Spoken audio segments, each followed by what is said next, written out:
আলহামদুলিল্লাহি রাব্বিল আলামিন ওয়াসসালাতু ওয়াসসালামু আলা রাসূলিহিল কারীম।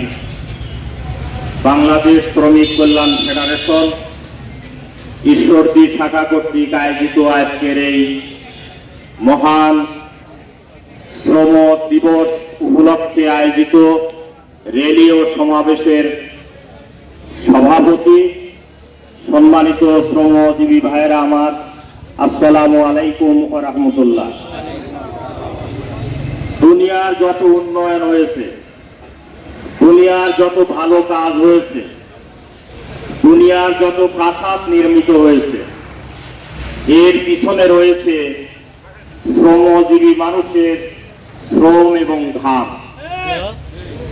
সম্মানিত ভাই সকল, এই শ্রমিকের ঘামের ব্যাপারে যারা বিত্তবান আছেন, যারা সরকারে আছেন, তারা শ্রমিকদের এই অধিকারের ব্যাপারে তারা অনীহা প্রকাশ করে। শ্রমিকদের অধিকার আদায়ের ব্যাপারে তারা গড়িমসি করে। আমরা শ্রমিক কল্যাণ ফেডারেশনের পক্ষ থেকে পরিষ্কার জানাতে চাই সরকারের কাছে, গত বছর শ্রম আন্দোলন হয়েছিল, সেখানে শ্রমিকদের পক্ষ থেকে বলা হয়েছিল ন্যূনতম শ্রমিক মাসিক বেতন 23,000 হতে হবে। সকল কলকারখানা বন্ধ হয়ে গিয়েছিল, শ্রমিকদের সকল কর্মকাণ্ড বন্ধ করে দিয়েছিলেন, সরকার নতজানু হয়েছিল এবং বিত্তবানরা, কারখানার মালিকরা তখন অনুরোধ করে বলছে বিষয়টি আমরা বিবেচনা করব। কিন্তু আজ পর্যন্ত দীর্ঘ 9 মাস হয়ে গেল, আজ পর্যন্ত সেই ওয়াদা তারা পালন করতে পারে নাই, ওয়াদা পালন করতে তারা ব্যর্থ হয়েছে। আজকে আমরা মহান মে দিবস উপলক্ষে বলতে চাই, শ্রমিকদের ন্যায্য অধিকার পরিশোধ করতে হবে। সম্মানিত ভাই সকল,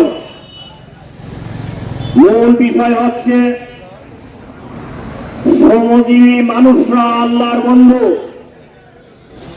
আল্লাহর ঘোষণা, আল্লাহ রাসূল বলেছেন, শ্রমিকদের ঘাম শুকানোর পূর্বেই তাদের মজুরি দিয়ে দাও। কিন্তু আজ পর্যন্ত এই নীতি অবলম্বন করা হয় না। আজকে কলকারখানায়, মাঠে ময়দানে যেখানে শ্রমিকরা কাজ করছেন, শ্রমিকরা শ্রম দিচ্ছেন, তাদেরকে তাদের অধিকার থেকে বঞ্চিত করা হচ্ছে। আমরা আজকের দিবসে পরিষ্কার বলতে চাই, শ্রমিকদের বেশি দিন বঞ্চিত করে রাখা যাবে না। শ্রমিকরা তাদের অধিকার আদায় করে নিবে। শ্রম বন্ধ করে দিলে আপনাদের কলকারখানা, আপনাদের হালাবাদ, আপনাদের দোকানপাট, আপনাদের সকল চালিকা শক্তি বন্ধ হয়ে যাবে। অতএব আপনারা এখনো বিষয়টি বিবেচনা করুন। আমরা আরেকটি কথা বলতে চাই, শ্রমিক সংগঠন বহু রয়েছে এই দেশে। সেই সব শ্রমিক সংগঠনগুলি এবং তাদের নেতারা মুখে বড় পুলি আওড়ায়, কিন্তু শ্রমিকদের ন্যায্য অধিকার আদায়ের ব্যাপারে তারা গড়িমসি করে।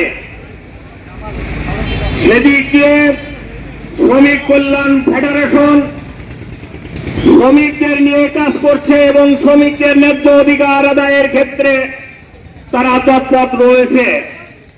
আমরা আপনাদেরকে আহ্বান জানাতে চাই, আসুন শ্রমিক কল্যাণ ফেডারেশনের মাধ্যমে আমরা তাদের হাতকে মজবুত করি এবং তাদের কর্মতৎপরতা বাড়িয়ে দিই এবং সরকারের কাছে, দেশবাসীর কাছে শ্রমিকদের অধিকার আদায়ের ব্যাপারে আমরা শক্ত ভূমিকা রাখি। সম্মানিত শ্রমিক ভাইরা আমার, আপনারা কষ্ট করে আজকের দিনে আপনাদের সকল কার্যক্রম বন্ধ করে আজকে শ্রমিক কল্যাণ ফেডারেশনের আহ্বানে আপনারা এখানে সমবেত হয়েছেন। এর জন্য শ্রমিক কল্যাণ ফেডারেশন পাবনা জেলার পক্ষ থেকে আপনাদেরকে আন্তরিক ধন্যবাদ জানানো হচ্ছে। সম্মানিত ভাইরা আমার, এমনি ভাবে আপনারা যে যেখানেই থাকুন না কেন, শ্রমিক কল্যাণ ফেডারেশনের কাজকে আরো মজবুত এবং জোরদার করুন, এই আহ্বান জানিয়ে আপনাদের সকলের সুখ শান্তি এবং সমৃদ্ধি কামনা করে আমার কথা শেষ করছি। ওয়ামা আলাইনা ইল্লাল বালাগ। আসসালামু আলাইকুম ওয়া রাহমাতুল্লাহ।